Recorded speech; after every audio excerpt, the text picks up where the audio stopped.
Mga TechVoc graduate, world class. Yan po ang Tatak TESDA. Ikaw ba ay isa sa kanila? Ikwento mo naman sa amin ang iyong storya. Kunin na ang iyong cellphone, iPad, videocam at i-share ang storya ng iyong tagumpay. Maaaring ganito.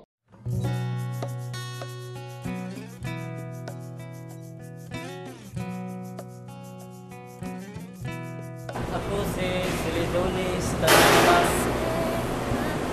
24 years old, taga Bisbik City, Robinson.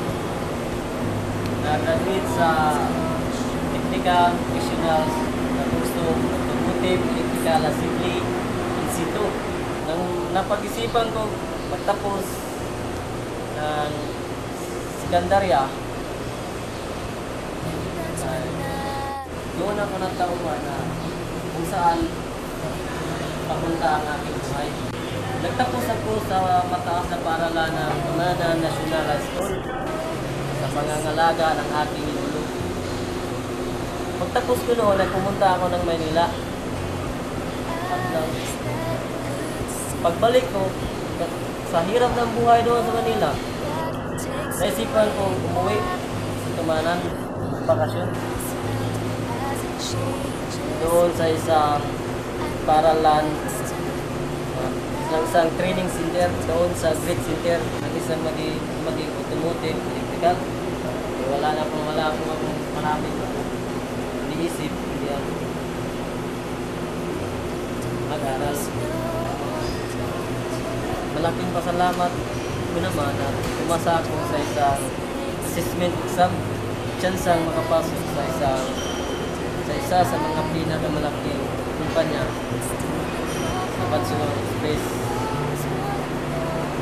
Maa, Davao City bilang isang electrician maintenance. Kung hindi dahil sa TESDA, siguro hanggang ngayon ay isa pa akong parang-parang tao. So, ngayon graduate ka ng vocational kaysa marunong ka, kaya nga ako pasalamat ko at pumasa ako sa TESDA. Nagpapasalamat din ako sa mga bumubuo ng TESDA. Dahil kung wala rito, baka hanggang ngayon marunong pa ako. Nagpapasalamat na rin ako sa magandang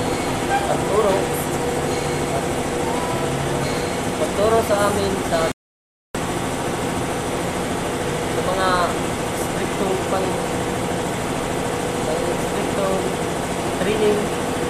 Hoy, huwag! Mag-TESDA ka! Dahil sa TESDA, may choice ka! Kami ay Certified Tatak TESDA! Ano mang klase ng pagkukwento, pwede rito. Ano bang hinihintay nyo? Kung Tatak TESDA ka, upload na!